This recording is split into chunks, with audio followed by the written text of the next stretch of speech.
राजस्थान के राज्यपाल श्री हरिभाऊ बागड़े जी,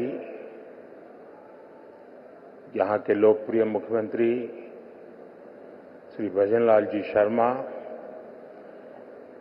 राजस्थान सरकार के मंत्रीगण, सांसदगण, विधायकगण, इंडस्ट्री के साथी,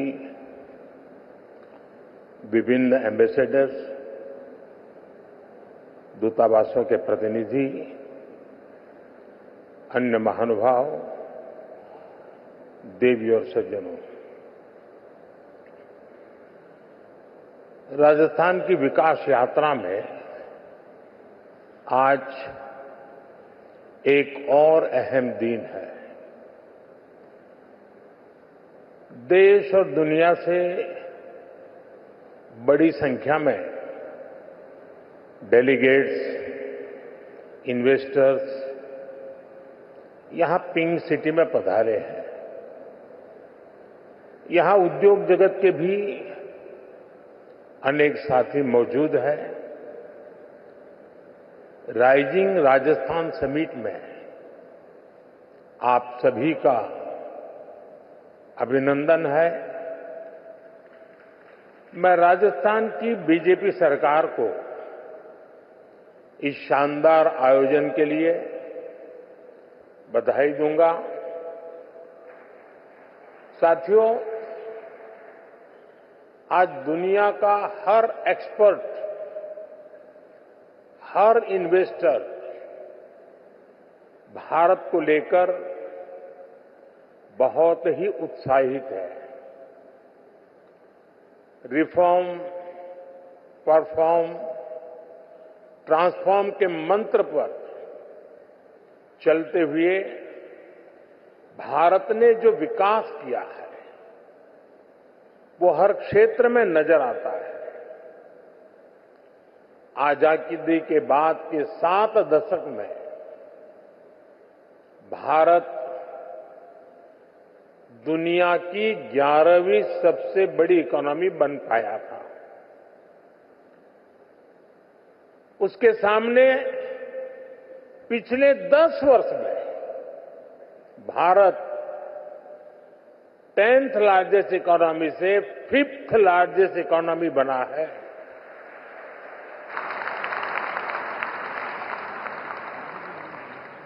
बीते 10 वर्षों में भारत ने अपनी इकोनॉमी की साइज करीब करीब डबल किया है। बीते 10 वर्षों में भारत का एक्सपोर्ट भी करीब करीब डबल हो गया है। 2014 से पहले के दशक की तुलना में बीते दशक में एफडीआई भी 2 गुना से अधिक हुआ है। इस दौरान भारत ने इंफ्रास्ट्रक्चर का खर्च करीब 2 ट्रिलियन रुपए से बढ़कर 11 ट्रिलियन तक पहुंचा दिया है। साथियों, डेमोक्रेसी, डेमोग्राफी, डिजिटल डेटा और डिलीवरी की पावर क्या होती है, ये भारत की सफलता से पता चलता है। भारत जैसे डाइवर्स देश में डेमोक्रेसी इतनी फल फूल रही है, इतनी सशक्त हो रही है, ये अपने आप में बहुत बड़ी उपलब्धि है। डेमोक्रेटिक रहते हुए मानवता का कल्याण, ये भारत की फिलॉसफी के कोर में है। ये भारत का मूल चरित्र है। आज भारत की जनता अपने डेमोक्रेटिक हक के माध्यम से भारत में स्टेबल गवर्नमेंट के लिए वोट दे रही है। साथियों, भारत के इन पुरातन संस्कारों को हमारी डेमोग्राफी यानी युवा शक्ति आगे बढ़ा रही है। आने वाले अनेक सालों तक भारत दुनिया के सबसे युवा देशों में रहने वाला है। भारत में युवाओं का सबसे बड़ा पूल होने के साथ ही सबसे बड़ा स्किल्ड युवा वर्ग भी होगा। इसके लिए सरकार एक के बाद एक कई फैसले ले रही है। साथियों, पिछले दशक में भारत की युवा शक्ति ने अपने सामर्थ्य में एक और आयाम जोड़ा। ये नया आयाम है भारत की टेक पावर, भारत की डेटा पावर। आप सभी जानते हैं कि आज हर सेक्टर में टेक्नोलॉजी का, डेटा का कितना महत्व है। ये सदी टेक ड्रिवन, डेटा ड्रिवन सदी है। बीते दशक में भारत में इंटरनेट यूजर्स की संख्या करीब 4 गुना बढ़ी है। डिजिटल ट्रांजैक्शन में तो नए रिकॉर्ड बन रहे हैं। और ये तो अभी शुरुआत है। भारत दुनिया को डेमोक्रेसी, डेमोग्राफी और डेटा की असली ताकत दिखा रहा है। भारत ने दिखाया है कि कैसे डिजिटल टेक्नोलॉजी का डेमोक्रेटाइजेशन हर क्षेत्र, हर वर्ग को फायदा पहुंचा रहा है। भारत का यूपीआई, भारत का बेनिफिट ट्रांसफर स्कीम सिस्टम,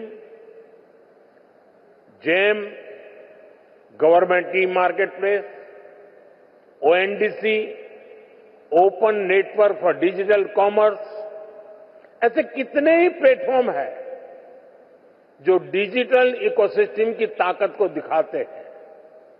इसका बहुत बड़ा लाभ और बहुत बड़ा प्रभाव हम यहां राजस्थान में भी देखने जा रहे हैं। मेरा हमेशा से विश्वास रहा है, राज्य के विकास से देश का विकास।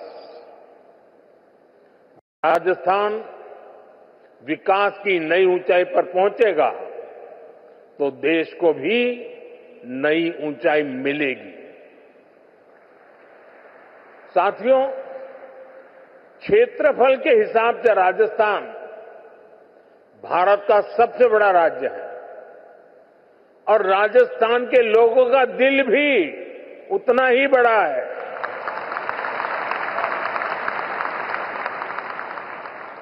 यहां के लोगों का परिश्रम, उनकी ईमानदारी, कठिन से कठिन लक्ष्य को पाने की इच्छा शक्ति, राष्ट्र प्रथम को सर्वोपरि रखने की भावना, देश के लिए कुछ भी कर गुजरने की प्रेरणा, ये आपको राजस्थान की रज रज में, कण कण में दिखाई देती है। आजादी के बाद की सरकारों की प्राथमिकता ना देश का विकास था और ना ही देश की विरासत। इसका बहुत बड़ा राजस्थान नुकसान उठा चुका है। लेकिन आज हमारी सरकार विकास भी, विरासत भी, इस मंत्र पर चल रही है और इसका बहुत बड़ा लाभ राजस्थान को हो रहा है। साथियों, राजस्थान राइजिंग तो है ही, रिलायबल भी है।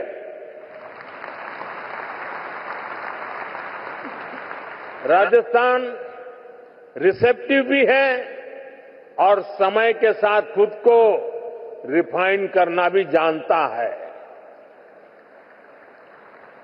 चुनौतियों से टकराने का नाम है राजस्थान।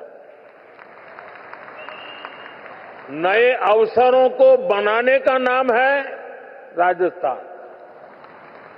राजस्थान के इस आर फैक्टर में अब एक और पहलू जुड़ चुका है। राजस्थान के लोगों ने यहां भारी बहुमत से बीजेपी की रिस्पॉन्सिव और रिफॉर्मिस्ट सरकार बनाई है। बहुत ही कम समय में यहां भजनलाल जी और उनकी पूरी टीम ने शानदार काम करके दिखाया है। कुछ ही दिन में राज्य सरकार अपने 1 साल भी पूरे करने जा रहा है। भजनलाल जी जिस कुशलता और प्रतिबद्धता के साथ राजस्थान के तेज विकास में जुटे हैं, वो प्रशंसनीय है। गरीब कल्याण हो, किसान कल्याण हो, युवाओं के लिए नए अवसरों का निर्माण हो, सड़क, बिजली, पानी के काम हो, राजस्थान में हर प्रकार के विकास, उससे जुड़े हुए सारे कार्य तेजी से हो रहे हैं। क्राइम और करप्शन को कंट्रोल करने में जो तत्परता यहां सरकार दिखा रही है, उससे नागरिकों और निवेशकों में नया उत्साह आया है। साथियों, राजस्थान के राइज को और ज्यादा फील करने के लिए राजस्थान के रियल पोटेंशियल को रियलाइज करना बहुत जरूरी है। राजस्थान के पास नेचुरल रिसोर्सेज का भंडार है। राजस्थान के पास आधुनिक कनेक्टिविटी का नेटवर्क है। एक समृद्ध विरासत है। एक बहुत बड़ा लैंडमास है और बहुत ही समर्थ युवा शक्ति भी है। यानी रोड से लेकर रेलवे तक, हॉस्पिटैलिटी से हैंडीक्राफ्ट तक, फार्म से लेकर फोर्ट तक, राजस्थान के पास बहुत कुछ है। राजस्थान का ये सामर्थ्य राज्य को इन्वेस्टमेंट के लिए बहुत ही एट्रैक्टिव डेस्टिनेशन बनाता है। राजस्थान की एक और विशेषता है, राजस्थान में सीखने का गुण है, अपना सामर्थ्य बढ़ाने का गुण है। और इसलिए तो अब यहां रेतीले धोरों में भी पेड़ फलों से लद रहे हैं। जैतून और जैट्रोपा की खेती का काम बढ़ रहा है। जयपुर की ब्लू पॉटरी, प्रतापगढ़ की थेवा ज्वेलरी और भीलवाड़ा का टेक्सटाइल इनोवेशन, इनकी अलग ही शान है। मकराना के मार्बल और कोटा डोरिया की पूरी दुनिया में पहचान है। नागौर के पान मेथी की खुशबू भी निराली है।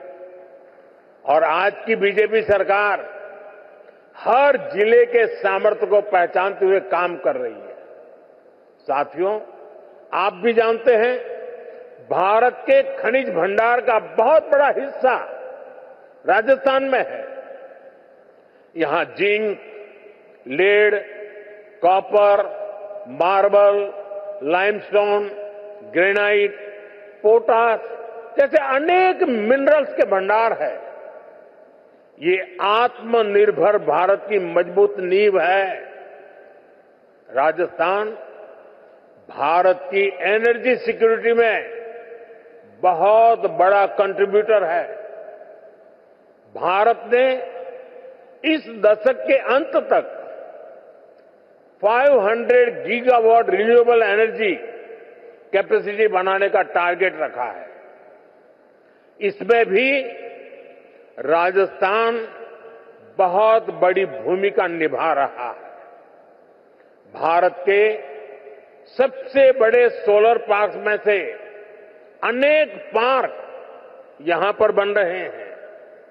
साथियों, राजस्थान दिल्ली और मुंबई जैसे इकोनॉमी के दो बड़े सेंटर्स को जोड़ता है।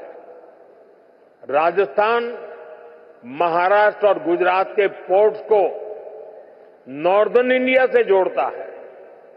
आप देखिए, दिल्ली मुंबई इंडस्ट्रियल कॉरिडोर का 250 किलोमीटर हिस्सा राजस्थान में है। इससे राजस्थान के अलवर, भरतपुर, दौसा, सवाई माधोपुर, टोंक, बूंदी और कोटा ऐसे जिलों को बहुत फायदा होगा। डेडिकेटेड फ्रेट कॉरिडोर जैसे आधुनिक रेल नेटवर्क का 300 किलोमीटर हिस्सा राजस्थान में है।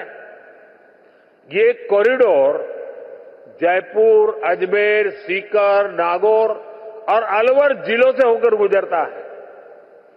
कनेक्टिविटी के इतने बड़े प्रोजेक्ट्स का सेंटर होने के कारण राजस्थान निवेश के लिए बेहतरीन डेस्टिनेशन है। खासतौर पर ड्राई पोर्ट्स और लॉजिस्टिक्स सेक्टर के लिए तो यहां अपार संभावनाएं हैं। हम यहां मल्टी मॉडल लॉजिस्टिक पार्क का विकास कर रहे हैं। यहां लगभग 2 दर्जन सेक्टर स्पेसिफिक इंडस्ट्रियल पार्क बनाए जा रहे हैं। 2 एयर कार्गो कॉम्प्लेक्स का निर्माण भी हुआ है। इससे राजस्थान में इंडस्ट्री लगाना आसान होगा, इंडस्ट्रियल कनेक्टिविटी और बेहतर होगी। साथियों, भारत के समृद्ध फ्यूचर में हम टूरिज्म का बहुत बड़ा पोटेंशियल देख रहे हैं। भारत में nature, culture, adventure, conference, destination wedding और हेरिटेज टूरिज्म सबके लिए असीम संभावनाएं हैं। राजस्थान भारत के टूरिज्म मैप का प्रमुख केंद्र है। यहां इतिहास भी है, धरोहरें भी हैं, विशाल मरुभूमि और सुंदर जिले भी हैं। यहां के गीत, संगीत, खान पान, उसके लिए तो जितना कहे उतना कम है। टूर, ट्रैवल और हॉस्पिटैलिटी सेक्टर को जो चाहिए वो सब राजस्थान में है। राजस्थान दुनिया के उन चुनिंदा स्थानों में से एक है जहां लोग शादी ब्याह, जीवन के पलों को यादगार बनाने के लिए राजस्थान आना चाहते हैं। राजस्थान में वाइल्ड लाइफ टूरिज्म का भी बहुत अधिक स्कोप है। रणथंभौर हो, सरिस्का हो, मुकुंदरा हिल्स हो, केवलादेव हो, ऐसे अनेक स्थान हैं जो वाइल्ड लाइफ को पसंद करने वालों के लिए स्वर्ग है। मुझे खुशी है कि राजस्थान सरकार का अपने टूरिस्ट डेस्टिनेशंस, हेरिटेज सेंटर्स को बेहतर कनेक्टिविटी से जोड़ रही है। भारत सरकार ने लगभग अलग अलग थीम सर्किट से जुड़ी योजनाएं भी शुरू की है। 2014 से 2014 के बीच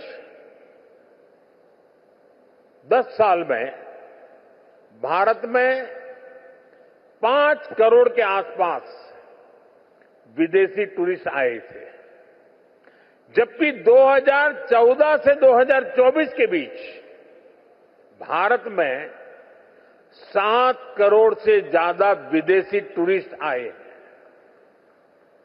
और आप ध्यान दीजिए, इन 10 वर्षों में पूरी दुनिया के 3-4 साल तो कोरोना से लड़ने में निकल गए थे। कोरोना काल में टूरिज्म ठप पड़ा था। इसके बावजूद भारत में आने वाले टूरिस्ट की संख्या इतनी ज्यादा बढ़ी है, भारत ने अनेक देशों के टूरिस्ट को ई वीजा की जो सुविधा दी है, उससे विदेशी मेहमानों को बहुत मदद मिल रही है। भारत में आज डोमेस्टिक टूरिज्म भी नए रिकॉर्ड बना रहा है। उड़ान योजना हो, वंदे भारत ट्रेनें हो, प्रसाद स्कीम हो, इन सभी का लाभ राजस्थान को मिल रहा है। भारत के वाइब्रेंट विलेज जैसे कार्यक्रमों से भी राजस्थान को बहुत फायदा हो रहा है। मैंने देशवासियों से मेड इन इंडिया का आह्वान किया है। इसका फायदा भी राजस्थान को होना तय है। राजस्थान में heritage tourism, film tourism, eco tourism, rural tourism, border area tourism, इसे बढ़ाने की अथाह संभावनाएं हैं। इन क्षेत्रों में आपका निवेश राजस्थान के टूरिज्म सेक्टर को ताकत देगा और आपका बिजनेस भी बढ़ाएगा। साथियों, आप सभी ग्लोबल सप्लाई और वैल्यू चेन से जुड़ी चुनौतियों से परिचित हैं। आज दुनिया को एक ऐसी अर्थव्यवस्था की जरूरत है जो बड़े से बड़े संकट के दौरान भी मजबूती से चलती रहे, उसमें रुकावटें ना आए। इसके लिए भारत में व्यापक मैन्युफैक्चरिंग बेस का होना बहुत जरूरी है। ये सिर्फ भारत के लिए ही नहीं, बल्कि दुनिया की इकोनॉमी के लिए भी आवश्यक है। अपने इसी दायित्व को समझते हुए भारत ने मैन्युफैक्चरिंग में आत्मनिर्भरता का एक बहुत बड़ा संकल्प लिया है।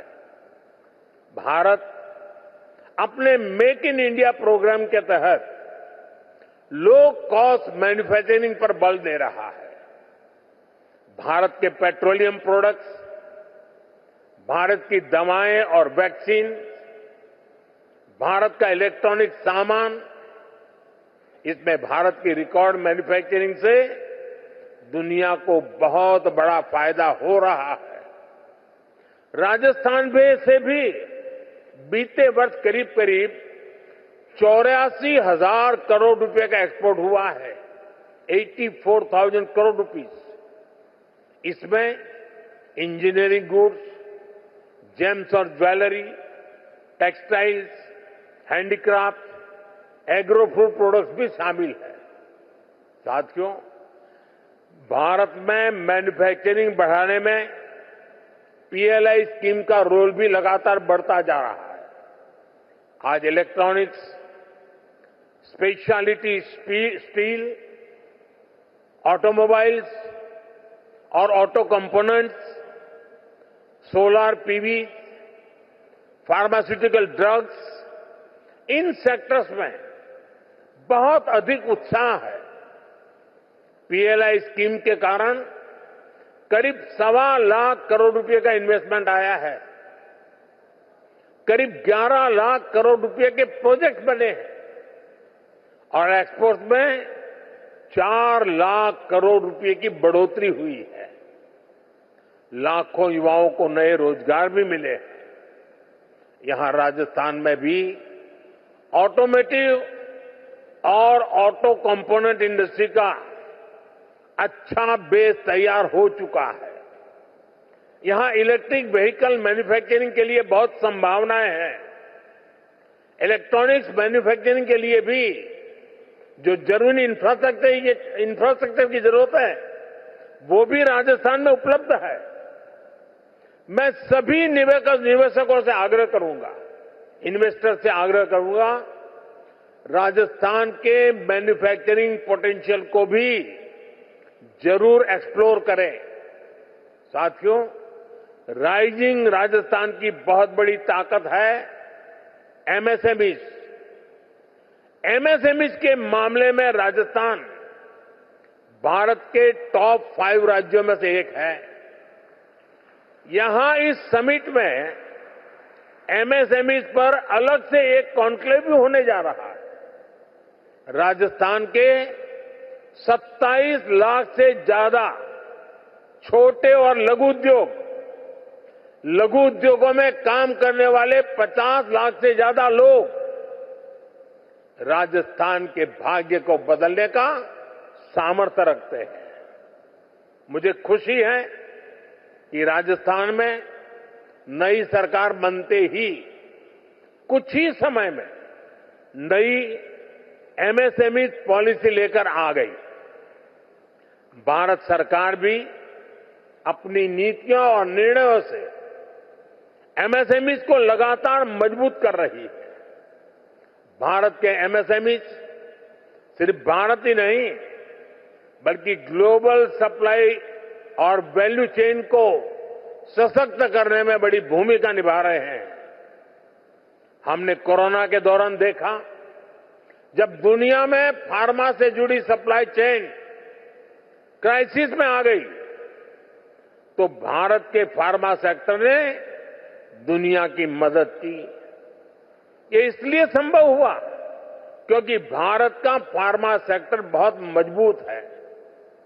ऐसे ही हमें भारत को बाकी प्रोडक्ट्स की मैन्युफैक्चरिंग का बहुत स्ट्रांग बेस बनाना है और इसमें हमारे एमएसएमईज का बड़ा रोल होने जा रहा है। साथियों, हमारी सरकार ने एमएसएमईज की परिभाषा बदली है ताकि उन्हें ग्रोथ के और अधिक अवसर मिल सके। केंद्र सरकार ने करीब 5 करोड़ एमएसएमईज को फॉर्मल इकोनॉमी से जोड़ा है। इससे इन उद्योगों के लिए एक्सेस टू क्रेडिट आसान हुआ है। हमने एक क्रेडिट गारंटी लिंक्स स्कीम भी चलाई है। इसके तहत छोटे उद्योगों को करीब 7 लाख करोड़ रुपए की मदद दी गई है। बीते दशक में एमएसएमईज के लिए क्रेडिट फ्लो 2 गुना से अधिक बढ़ चुका है। साल 2014 में जहां ये करीब 10 लाख करोड़ रुपए होता था, आज ये 22 लाख करोड़ रुपए से ऊपर जा चुका है। इसका राजस्थान भी बहुत बड़ा लाभार्थी रहा है। एमएसएमईज की ये बढ़ती ताकत राजस्थान के विकास को एक नई ऊंचाई पर ले जाएगी। साथियों, हम आत्मनिर्भर भारत के नए सफर पर चल चुके हैं। आत्मनिर्भर भारत का अभियान, ये विजन ग्लोबल है और उसका इंपैक्ट भी ग्लोबल है। सरकार के स्तर पर हम whole of the government approach के साथ आगे बढ़ रहे हैं। इंडस्ट्रियल ग्रोथ के लिए भी हम हर सेक्टर, हर फैक्टर को एक साथ बढ़ावा दे रहे हैं। मुझे पूरा भरोसा है कि सबका प्रयास की यही भावना विकसित राजस्थान बनाएगी, विकसित भारत बनाएगी। साथियों, यहां देश और दुनिया से अनेक डेलीगेट्स आए हैं। बहुत सारे साथियों की ये पहली भारत यात्रा होगी। हो सकता है राजस्थान की भी उनकी पहली यात्रा हो। आखिर मैं यही कहूंगा, स्वदेश लौटने से पहले आप राजस्थान को, भारत को जरूर एक्सप्लोर करें। राजस्थान के रंग बिरंगे बाजारों का शॉपिंग एक्सपीरियंस, यहां के लोगों की जिंदा दिली, ये सब कुछ आप कभी भी नहीं भूलेंगे। एक बार फिर सभी निवेशकों को राइजिंग राजस्थान के संकल्प को, आप सभी को बहुत बहुत शुभकामनाएं। धन्यवाद।